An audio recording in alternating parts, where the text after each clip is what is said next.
I want to be clear. There's a couple of things. So first and foremost, again, this is an article I had on CNBC. Regional banks make up 50%, or at least they did last year, 50% of loan volume in commercial banks or commercial lending. That's a problem when regional banks are crumbling. To your point, the credit officers, there's going to be lots of credit officers and bank presidents saying, thou shalt not touch that. We are over-indexed. We are too focused, too concentrated, whatever the vocabulary is. So you can look to loan volume coming down. Second, you are going to look for them to use every avenue they have to force refis or cash outs or whatever, because they want less on their books, is my belief.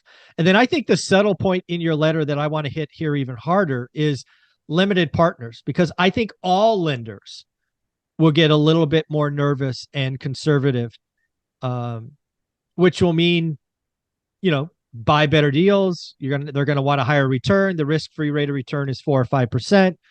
It's just all types of harder. And I think where this really goes is the people who are conservative, who frankly weren't in the market the last 18 months because they thought it was a casino, they're going to benefit because they have receipts. Like, no, maybe I sold early, but damn it, I didn't see a pandemic coming. But now I'm ready. I've been doing the work and now I'm putting deals together. So I think people are going to be over-indexed to the people that weren't in the market, because there's a lot of new players, and we've been highlighting it for at least a year, that are just going to get hurt. They were able to attract money because money was free, and now they overpaid, bridge debt, IOs. And I've said it and I'll say it again, there's a lot of LPs that have lost their money and they don't even know it yet. So that's kind of the downside of the. And when they find out, absolutely. And when those LPs find out what the situation is, they're going to be very reluctant to invest. Some of them will never come back.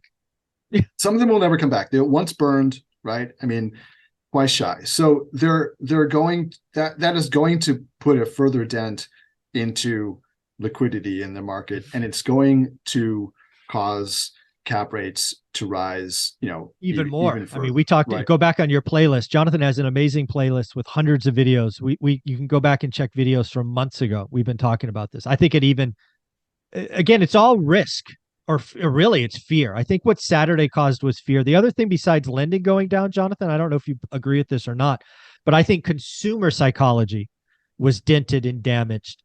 And we may have started, the dreaded recession, because I think consumers, if they were going to spend on something, they're like, you know what, honey, we may need to use some dry powder, to use your term from earlier. I think there's a lot less consumption going on this week than last week, is my guess. Yeah, I mean, it'll be interesting to see how this plays out, right? Because, I'm sure you saw the jobs report that came out this morning. 192, under 200. It's hot as ever, right? And so this may take some time, if it does happen, to kind of work its way through the system.